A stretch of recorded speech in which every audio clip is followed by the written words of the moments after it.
Good afternoon. Today is June 28th, 2016. We 2 days after the Felony Reform Conference took place on Saturday, June 25th, 2016.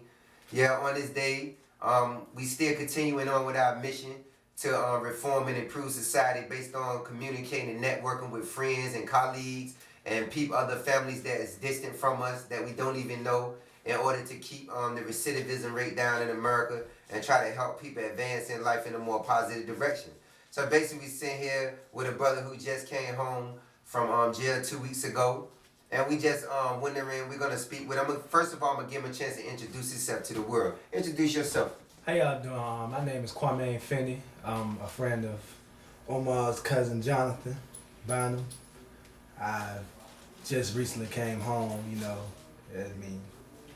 Yeah, basically he just came home from jail, and it's a reality. We just want you to know that coming home from jail, going to jail, it's a reality.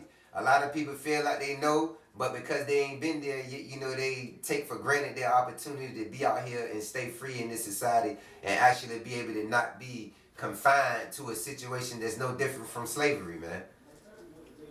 How you feel about being out, bro?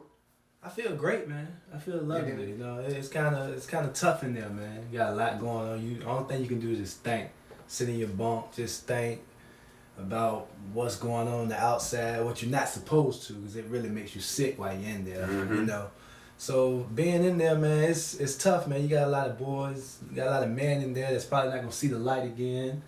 A lot of people talking about their cases, not never going home, none of that. Mm. And I can't imagine feeling like that. Yeah. Just I start to think a lot when people tell me that they might not come home like 10, 20 years or something. Mm-hmm. It's not a good place to be in for anybody. I wouldn't wish nobody to go there at all. You got plans to stay out of there? Yes, sir. Yeah. What's your goals as far as staying out? My goals for staying out is, get on my feet, try to get me a job, maybe get a trade, something. Just stay out of trouble, stay out the way. How? Well, basically, I'm gonna say how. I know one method you could use easily is the Certified Development Coaching Group, which is the CDCG studios that you're in right now as we record. And basically, what we do specialize in is trying to keep dudes focused on staying employed and keep them from being homeless. Even if they got family, helping them understand a branch of independence so that even without family, they're not lost to the world. That's what we do at the Certified Development Coaching Group outside of just creating businesses and showing people entrepreneurship. We keep people moving forward that sometimes don't feel like they can move forward. Have you had any challenges moving forward since you came home so far in the last 2 weeks? Nah, no, sir. I haven't. Okay. I haven't. So you have a job? No, I don't have a job yet. I'm just filling in a lot of applications, though. Okay. But you just taking it one day at a time and staying just focused. Taking it just baby steps, just trying to stay focused, stay on the right track. So, do you have a plan in case these people don't call you for a job? To be honest, no, I really don't have a plan. I don't. Okay. So, are you open to developing a plan? Yes, sir. Okay. What is one of your goals as far as if you have to develop a plan for yourself right now? What is one of your goals? What is one of my goals? What is the idea that come to mind Idea of something that I could actually do for yourself? for myself. Yeah, even if the people don't call you to get a job. I mean, I just keep going. One day at a time. One day at a time, just keep going. They don't call me, go on to the next, to the next, to the next. I don't really have a main goal. My main goal is just to try to get on my feet. That's my goal right now. That's right. And your means of thinking positive as you wait patiently to get on your feet. You think you're in a place spiritually and psychologically and physically where you can maintain your peace and move forward. Yes, I think I'm out there. Yeah. That's good, man. That's good because you're gonna need that in this society. Keeping your strength and keeping your faith that things will happen positive is a great thing. And you're gonna need that in the times when, like right now, a minute from now, you might not get called for a job. You might get called for a job. Yeah. But the reality is, there's a lot of felons that's returned to society, guys returning from jails that just don't have the opportunity to compete for certain jobs. Yeah, I know. This isn't my first time when I went to jail 2 weeks ago when I just got from jail. I had already did like 12 months before I went back, but this was just 30 days. You know, I mean, I went back before. You know. So what was the process of you going back? The process of me going back. Like, why did I go back? Yeah, I'm saying in the process of you going back, why did you go back and what led to you going back? My violation, restitution. I didn't pay my court fines. You didn't pay your court fines, Yeah. so they reincarcerated you. Yeah, they reincarcerated me and told me I'd be on probation until I pay my restitution. So, if you don't have a job, how can you pay the restitution? That's why I'm trying to get a job. I mean, they let me know, like, you gotta pay this. Did you have a job previously? I had a job. Last time I had a job was November. November. Okay, so you had a job in November. So that was how many months ago? That was 8 months ago, 9 months ago, something like that. So within those gaps, how was you supposed to pay your fines? I mean, when you didn't have a job, because you haven't had a job in 8 months. You just did 30 days. Yeah. So pretty much for 7 months, you didn't have a job. Yeah. Why didn't you have a job? To be honest, I didn't. After I lost my job in November, I kind of just. They kind of messed me up. Shut you down. Shut me down because it's hard for me to already get a job as a felon. So, and I have, when it comes to that, I have real low self-esteem. I'm not going to lie. I have real, that's one thing I need to work on.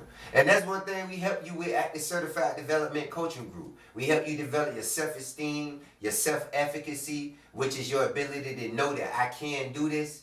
We help you develop your autonomy, your ability to think of yourself as something more than just a felony, to think more greater of yourself. To not just place a check in a box and say if they call me, if they don't, that's it. Nah, to go far beyond that, thinking outside of that box. That's what we teach, man. You know, get rid of the green sheet. You know, the green sheet has to go out your mind. You can't define yourself as that felon. Because when you do, you fall victim to all the limitations that they put on a felon, and which is not the truth. Yeah. That's not the truth. But you can place yourself under that system and believe it's the truth simply because you psychologically confine yourself to think, man, I can't do this, I can't, man. You gotta be the best you can be, man. And that's with all the potential that's in you. Everybody has an innate potential that's not locked in a box unless they psychologically place it within the box. But for 7 months, it was hard for you to get a job because you tried to stay within the means of the box. I honestly believe thinking within the means of the box as a felon, and this is what I can do, this is what I can do. Nah, you have to say, hey, man, I can do whatever I need to do to survive in a positive way. Yeah, you're right. But they don't teach that way in totality, so you don't always know what that way is. But that's what we do. We open up means for you to know that way, if that's what you're pretty much inspired to do. Just like Mr. Jackson always said, I can throw you a life jacket, but if you don't grab it, it ain't nothing I can do. Because I can't jump out the boat and drown myself because pretty much you willing to drown and don't want to take the assistance from the life jacket. That's true. Yeah, and I mean, that's real. And that's what we do here. We throw the life jacket and then pull a brother out of the water, out of the storm, you know, out of the hard current so he could come and breathe in order to see a way. But they just have to want it. But that's deep. You saying you got locked up, man, for basically you fell victim to recidivism. Yeah. That's people going back to prison, going back to jail over and over again, can't pay your fines, can't find a job. Yeah. When you was working, was you paying your fines? No, I wasn't. Why? Why wasn't you paying your fines? It was kind of like, I was like barely surviving off my job, to be honest with you. Like, I didn't never pay my fines, none of that, because it was just a fight for survival for me at that point. You know. And I know you're telling me the truth, because I know somewhat about your personal life. Yeah. So I know you're not lying to me, and that's real that you understand that that's the reason why. Yeah. But that reason led you back in jail because you need the basics. You need food. Yeah. You need clothing. Yeah. You need basic shelter. Yeah. In order to be wholesome enough to pay a fine. Yeah.